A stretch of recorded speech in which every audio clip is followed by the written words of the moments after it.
A big hello from me and welcome back to Paul Rolls Dice, and today I've just got a quick video, something I've wanted to pick up for a while, so we're going to take a look at it. And this is the One Ring role-playing game starter set from Free League. Now, I don't know too much about Free League, but all I do know from the little bit of information that I have is that they make absolutely beautiful role-playing games.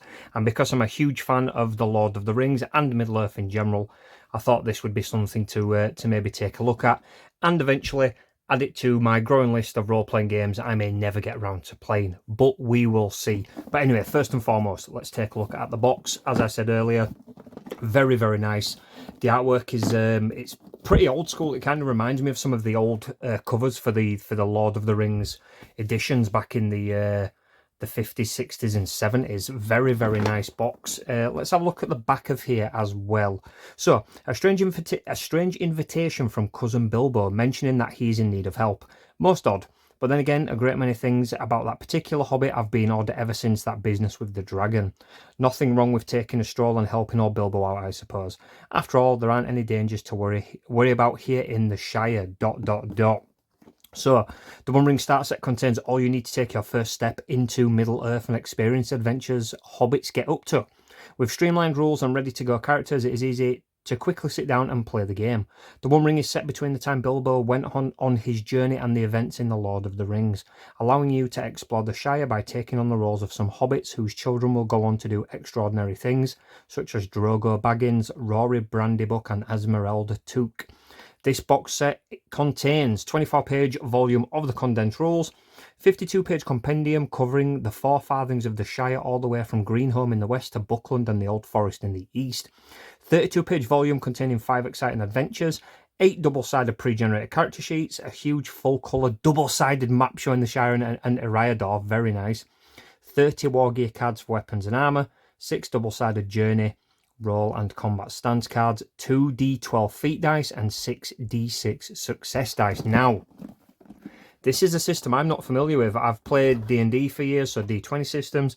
I've run a few games in the Genesis system, which is narrative dice. This is new. I am actually very looking forward to it. So first and foremost, let's take a look at these dice. So there's the D6s and we get some D12s. These are really, really cool. So all of the sides like surrounded by nice a little nicety as well, and then the 6 has got an elvish symbol there. I think that's an L for something, maybe. My elvish is rusty, I do apologise, but anyway, very, very nice. And this is the D12, so obviously 1 through 12, but then we have a couple of symbols. So the number 11 and the number 12 have got runes. Well, no, that's an eyeball. I don't know if that means a negative thing. And that is a rune. I think that's Gandalf's rune. So maybe that's the positive. Again, my Elvish is terrible. I do apologise, but for starter set dice, those are beautiful. The Avatar Legends role playing game starter set came with really nice dice as well. But I think these trump it. These are beautiful. Right. Okay. So cards and stuff. What is this? Let me just take that cardboard off there. It's already very pretty as this starter set. Scout, Guide, Hunter, Lookout. So are these maybe stances for combat and things? They're all of the same, but then when we flip them over, oh, these are the stances. Okay, so we have forward, open, rearward and defensive. So depending on the stance that you take in combat, you'll gain benefits. As I said before, I don't know how to play this game yet. This will all make sense when it sinks in and I read the rule book, which I definitely will, but that is nice to have for all of the players. Equipment cards. Let's definitely take a look at these. So let's bust this open.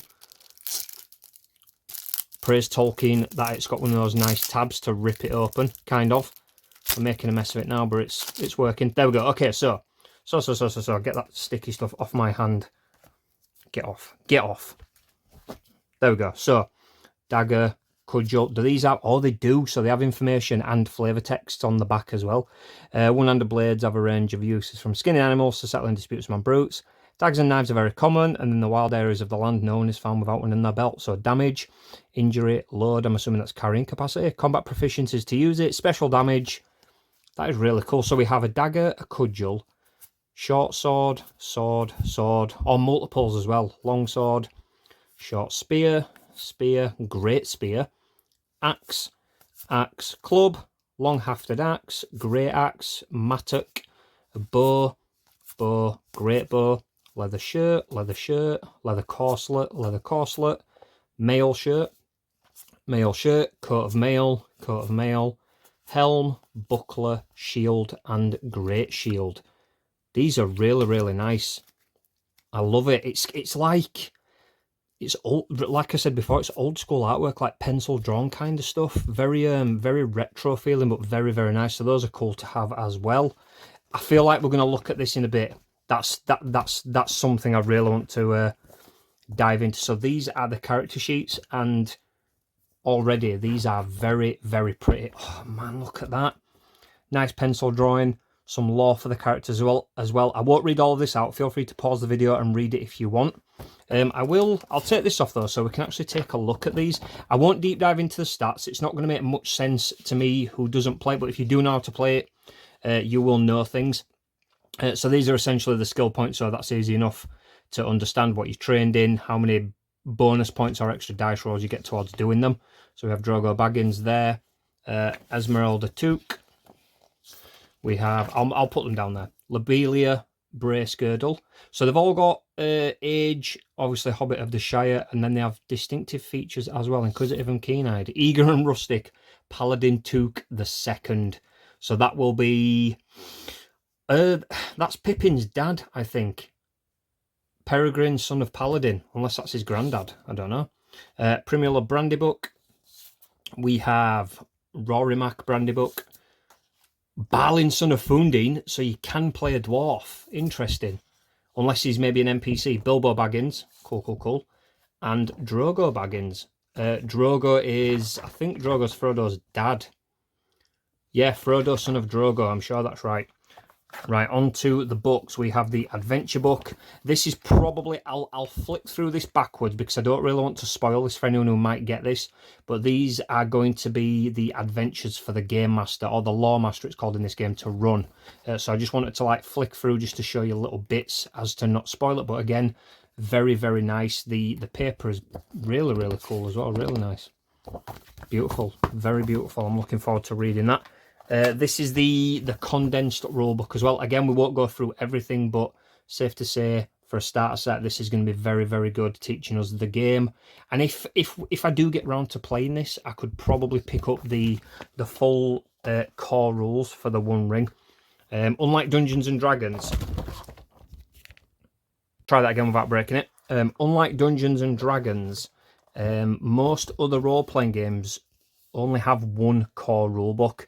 I know they are more condensed, whereas Dungeons and Dragons has the Player's Handbook, the Dungeon Master Guide, the Monster Manual. There's only one core rulebook for this game, and then there's expansions like campaign settings if you want them. So this is the book on the Shire. This is the only one that's semi hardback. So so this is the campaign setting book. So we have the rulebook, we have the adventures for the lore master, and then we have the book on the Shire, which is going to be giving us all of the information of the Shire. Look at that artwork, that is beautiful. Really, really nice. Nice. I saw something about elves there. Interesting. It's interesting. Information on all of the farthings as well, and how to adventure through the game. Now, from the very little that I do know about this game, the structure of the role-playing game is different to D&D as well. I think it's a little bit more regimented. You do phases in a certain order, but it doesn't take away from the free nature of it, the open role-playing nature of the game. It's just very different. It's just a new way to do things for me personally. And finally, now let's take a look at this. This is a full colour map of the Shire, which this is going to look so good. Okay, so if I'll lay it down like that, and I am going to have to zoom out a little bit. Bear with the wobbliness. So that is the map of the Shire. Very, very cool. I'll zoom in a little bit so we can see certain bits. Ignore the GameCube controller. Yeah, very, very cool. Very, very cool indeed. Lots of adventures will be going on there. And if we flip it over, I'm pretty sure I saw something else. Oof, we have, again, a full colour map of Eriador. the northwestern part of Middle-earth, which covers the Shire with the Misty Mountains on the right-hand side there. So somewhere down here, yeah, we'll have Bree. On the way this way, we've got Rivendell. Past this way, we'd have towards the Lonely Mountain in Erebor, but that's miles and miles away. Down in the corner, you can see the Forest of Lorien, and then we've got Fangorn, where the Ents like to live and do some shenanigans. But in the olden days, all of this was a forest, and that's how they got there. But anyway, Middle-earth lore and stuff. This is really cool. This is really, really cool. I really do want to get this on the table. We'll see. We'll see if it happens. I'm already running a campaign in D&D. But, you know, it's Lord of the Rings. I'm sure I can find some players or something. But, my friends, before I start rambling about Middle-earth and things and how much I want to play this game, thank you so much for watching. I hope you enjoyed this video. This is the One Ring starter set by Free League. Now, I know they have a Blade Runner starter set, which looks really cool as well. Maybe something to get down the line. Who knows? But anyway, pals, until next time, have an awesome one.